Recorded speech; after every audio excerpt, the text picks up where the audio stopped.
জেইনি তার বাবার সঙ্গে নৌকায় বসে মাছ ধরছিল। হঠাৎ তার বাবা তাকে বললেন, আমি পানির নিচে মাছ ধরতে যাচ্ছি, তুমি পানির কাছ থেকে দূরে থাকবে, না হলে ওই দানব মাছ তোমাকে খেয়ে ফেলবে। কিন্তু জেইনি হাসতে হাসতে বলল, ওই মাছ যদি আমাকে ধরে তাহলে আমি ওকেই ডিমের মতো ভেজে খেয়ে ফেলব। এই সময় তার বাবা ইশারা করে বললেন, দেখো ওখানে কিছু নড়ছে। তারপর হঠাৎ তিনি পানির ভেতর থেকে বেরিয়ে এসে জেনিকে ভয় দেখাতে লাগলেন, কিন্তু হাসার বদলে জেনি ভয়ে কাঁদতে শুরু করে। তাই তাকে শান্ত করানোর জন্য তার বাবা পানির নিচে নানা রকম মজার কসরত দেখাতে লাগলেন। সেগুলো দেখে জেনি আবার হাসতে শুরু করল। কিন্তু হঠাৎ কসরত করতে করতেই কোনো ভয়ঙ্কর কিছু তার বাবাকে পানির নিচে টেনে নিয়ে যেতে শুরু করল। তিনি নিজের প্রাণ বাঁচানোর জন্য চিৎকার করতে লাগলেন। জেনি প্রথমে ভেবেছিল তার বাবা তাকে হাসানোর জন্য এসব করছেন, কিন্তু পরের মুহূর্তেই সেই বিশাল দানব তাকে পানির গভীরে টেনে নিয়ে গেল। আর কিছুক্ষণের মধ্যেই পুরো নদীর পানি রক্তে লাল হয়ে উঠল। নিজেদের চোখের সামনে এমন ভয়ঙ্কর মৃত্যু দেখে গ্রামের সবাই আতঙ্কে কেঁপে ওঠে। পুরো গ্রামে ভয়ের ছায়া নেমে আসে। সবাই বিশ্বাস করতে শুরু করে যে নদীর ভেতরে কোনো শয়তানি শক্তি বাস করে। সেই দানবকে মারার জন্য গ্রামের লোকেরা একজন পুরোহিতকে ডেকে আনে। পুরোহিত নদীর ধারে এসে মন্ত্র পড়ে নিজের শক্তি দিয়ে পানির মধ্যে একটি বোমা ছুঁড়ে মারে। বোমা বিস্ফোরণের পর পানির ভেতর থেকে বিশাল এক সামুদ্রিক প্রাণী ভেসে ওঠে। সেটাকে দেখে গ্রামের সবাই অবাক হয়ে যায়। পুরোহিত সবাইকে বিশ্বাস করায় যে এটাই সেই শয়তান যে লোকটাকে মেরেছে, আর এখন সেটা মারা গেছে। সে বলে, এখন তোমাদের ইচ্ছা এই শয়তানকে কি শাস্তি দেবে। গ্রামের সবাই একসঙ্গে বলে ওঠে, এটাকে শেষ করে দাও। ঠিক তখনই এক লোক সামনে এসে বলে, তোমরা খুব বড় ভুল করছো, এই মাছটা কাউকে মারেনি, এটা শান্ত স্বভাবের প্রাণী। গ্রামবাসীরা জিজ্ঞেস করে, তুমি কে? লোকটি জানায় সেও একজন পুরোহিত এবং এই গ্রামেই থাকে, কিন্তু কেউ তার কথা বিশ্বাস করে না। সে সবাইকে বোঝাতে চেষ্টা করে যে আসল দানবকে সে ধরতে পারবে। এ কথা শুনে আগের সেই পুরোহিত সামনে এসে বলে, এর কথায় কান দিও না, এই লোকটা মিথ্যেবাদী, গ্রামে অশান্তি ছড়াতে এসেছে। সে গ্রামের মানুষদের এতটাই উস্কে দেয় যে সবাই ওই লোকটার বিরুদ্ধে চলে যায়। রাগে ক্ষিপ্ত হয়ে তারা তাকে দড়ি দিয়ে বেঁধে পানির ওপর ঝুলিয়ে রাখে। এদিকে আনন্দে অনেকেই আবার পানিতে ঝাঁপ দেয় এবং সাঁতার কাটতে শুরু করে, কিন্তু তাদের আনন্দ বেশিক্ষণ টিকল না। হঠাৎ সেই পুরোহিত জেফ দূরে ভয়ঙ্কর কিছু একটা তাদের দিকে এগিয়ে আসতে দেখে চিৎকার করে ওঠে, শয়তান, শয়তান আসছে, সবাই বেরিয়ে যাও। কিন্তু কেউ তার কথা শোনে না। সবাই আনন্দে মেতেছিল। আর ঠিক তখনই সেই দানব দ্রুত তাদের দিকে এগিয়ে আসে এবং এক নারীকে জীবন্ত গিলে ফেলে। এই দৃশ্য দেখে পুরো গ্রামে আতঙ্ক ছড়িয়ে পড়ে। সবাই প্রাণ বাঁচাতে দৌড়তে শুরু করে। একজন লোক সেই ভণ্ড পুরোহিতকে জিজ্ঞেস করে, তুমি আমাদের সঙ্গে মিথ্যে বললে কেন? কিন্তু সে নিজের ভণ্ডামি লুকিয়ে সবাইকে শান্ত করার চেষ্টা করতে থাকে। ঠিক তখনই দানব আরেকজন মানুষকে পানির নিচে টেনে নিয়ে যায়। এই দৃশ্য দেখে সবার গা শিউরে ওঠে। এক নারী নিজের হারিয়ে যাওয়া মেয়েকে খুঁজে চিৎকার করতে থাকে, কিন্তু ভিড়ের মধ্যে তার মেয়ের কোনো খোঁজ ছিল না। এদিকে সেই ভণ্ড পুরোহিত নিজের প্রাণ বাঁচিয়ে পালানোর চেষ্টা করছিল, কিন্তু একজন লোক তাকে ধরে বলে, তুমি আমাদের সঙ্গে প্রতারণা করেছ। পুরোহিত মিথ্যে বলে, আমি আগের শয়তানটাকে মেরে ফেলেছিলাম, এটা অন্য আরেকটা শয়তান। কিন্তু ঠিক তখনই সেই দানব তার ওপর ঝাঁপিয়ে পড়ে এবং তাকে টেনে পানির নিচে নিয়ে যায়।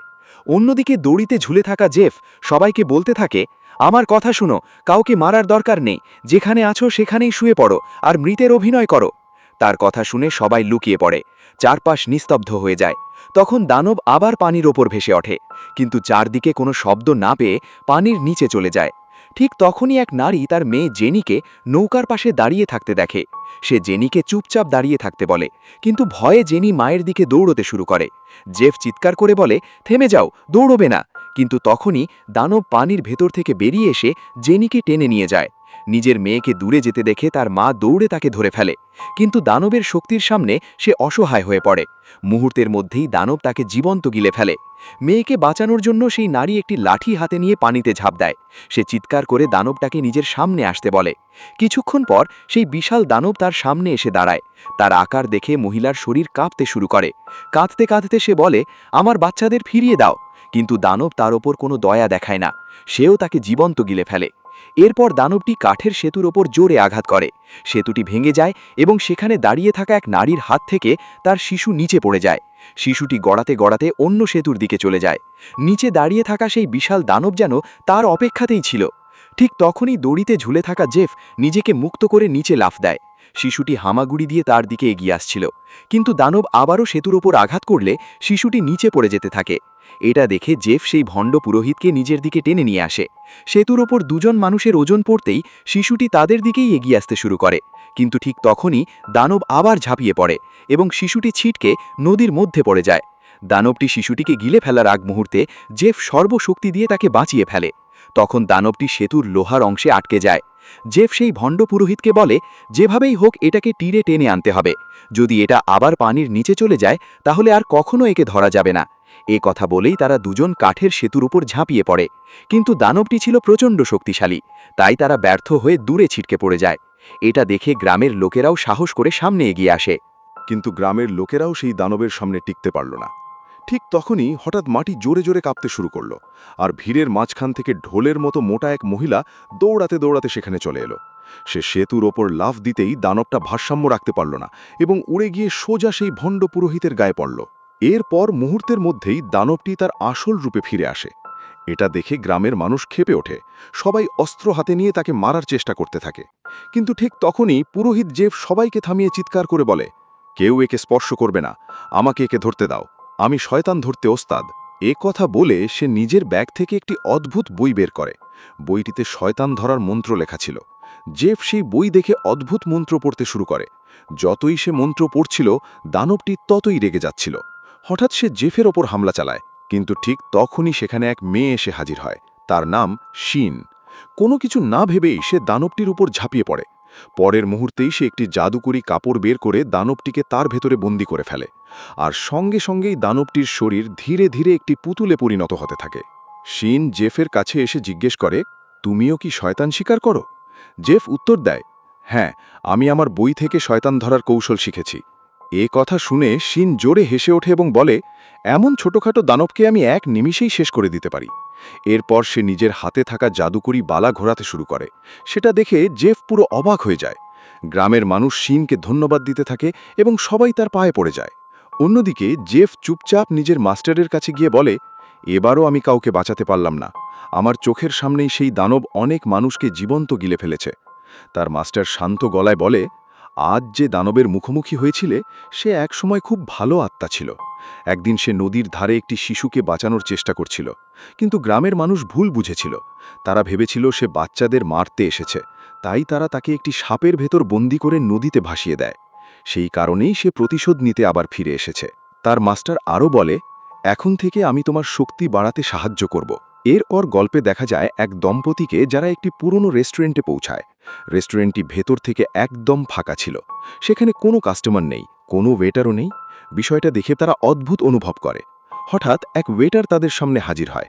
সে তাদের স্বাগত জানিয়ে রেস্টুরেন্টের সবচেয়ে ভিআইপি খাবারের কথা বলতে শুরু করে।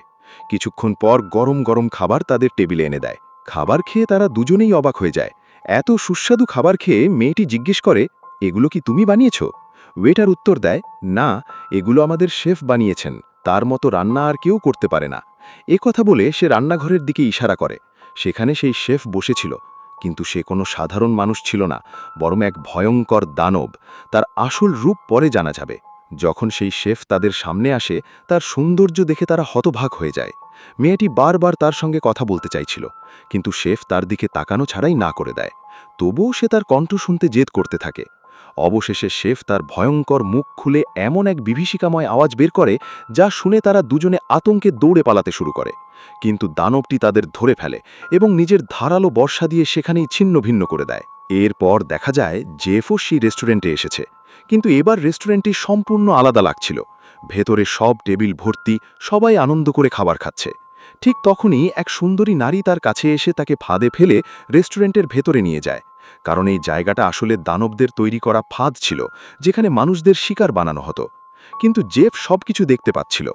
যতই সে মন্ত্র পড়ছিল, ততই রেস্টুরেন্টের আসল রূপ তার সামনে স্পষ্ট হচ্ছিল।